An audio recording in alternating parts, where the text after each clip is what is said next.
While you may feel rested after leaving the rest stop at Fritz Burns Park, that won't last for long. For immediately you begin about a 1.5 mile, 300-foot climb up Avenida Bermudez.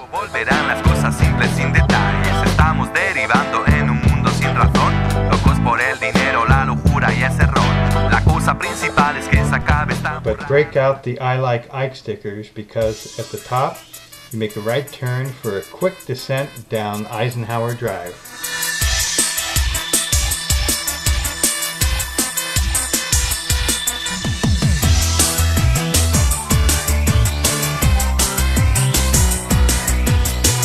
Right after the descent, I was able to link up with a very fast pace line, and we made extremely short work of the next 20 miles.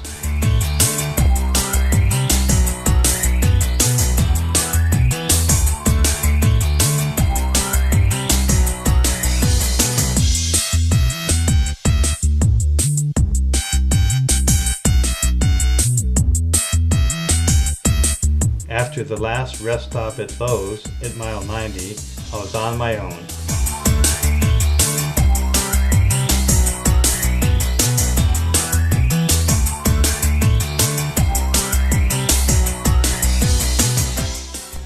With about 7 miles left to go, I did link up with another group, and we did an easy ride and glide to the finish.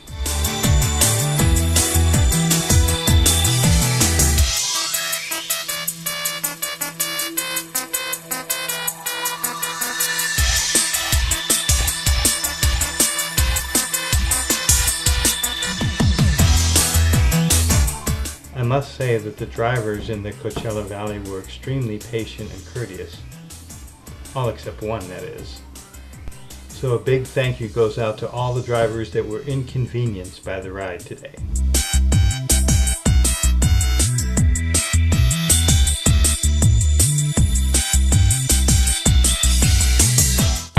Finally the finish, complete with cheerleading.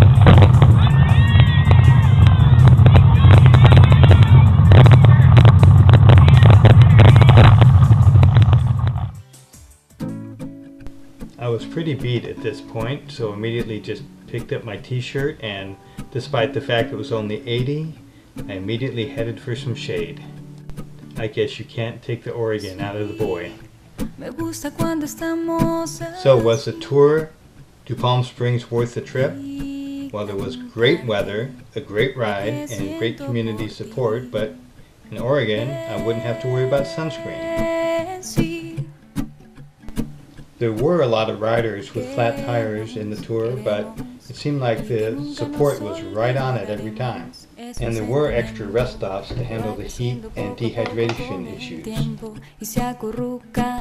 On the other hand, dehydration in Oregon is generally not a problem.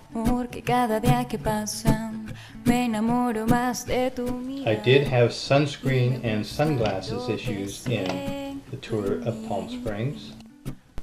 Again, not an issue in Oregon. All in all, I'd never want to give up the tall trees, the rivers, and even the rain in Oregon. But it sure was nice to get away. All in all, I highly recommend the Tour de Palm Springs, especially if you're looking for a break from the long, cold Oregon winter. Thanks for watching.